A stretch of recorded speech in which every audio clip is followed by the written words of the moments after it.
Donald Trump's government isn't protecting our communities. They're traumatizing our communities. And that seems to be the entire point. You know, I called in the military in Minneapolis, but it was 7 days. I waited for this guy, the same guy that ran for vice president, who's a very dumb person. He's a low IQ individual, like many Democrats are.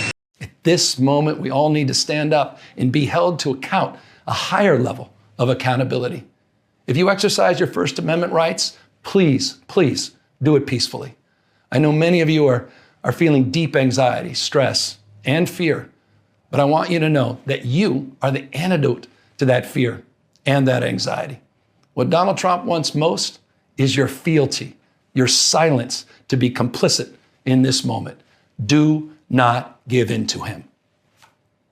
A very simple rule of engagement. If they're dangerous, if they're throwing concrete or bricks, if they're spitting in the face of the police or whoever's in front of them, if they're punching people, if they're doing all of the things that you see done for the last 3 nights, that I would say is engagement.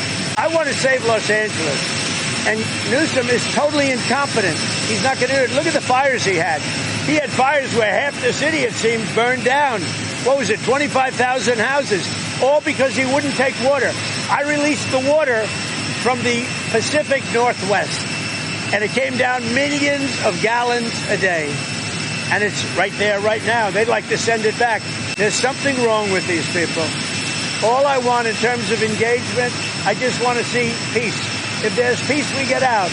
If there's even a chance of no peace, we stay there until there's peace. A lot of people are being arrested. The rioters, or whatever you want to call them, they better know a lot of people are being arrested. They're going to be in jail for a long time. Newsom did not speak to you a day ago, as you said, in the Oval Office earlier. What's your response? Well, I gave him, it wasn't a day ago, it was a little longer than that, and I presented the phone conversation to Fox News, John Roberts and Molly Line at Fox News, because they were the ones that said it. And we actually spent 16-point-something minutes on the phone, and I told him he's got to get his act together because you're going to have some bad times in Los Angeles if he doesn't. We had a pleasant conversation. The proof was from the phone company. It was from the phone company. So I spoke to him at a certain time. I'm sure you all saw it. You saw it. Well, why would you ask me that question if you saw it? You know, I mean, he asked me a question, and then he says, yeah, I saw that you spoke to him. Yeah, I spoke to him for over 16 minutes. I told him to get his act together, but he hasn't been able to do that. I mean, the man, you know, we have an Olympics coming up. We have to put the right foot forward. We have to do a job. We have a lot of people all over the world watching Los Angeles. We've got the Olympics, and we have this guy allowing this to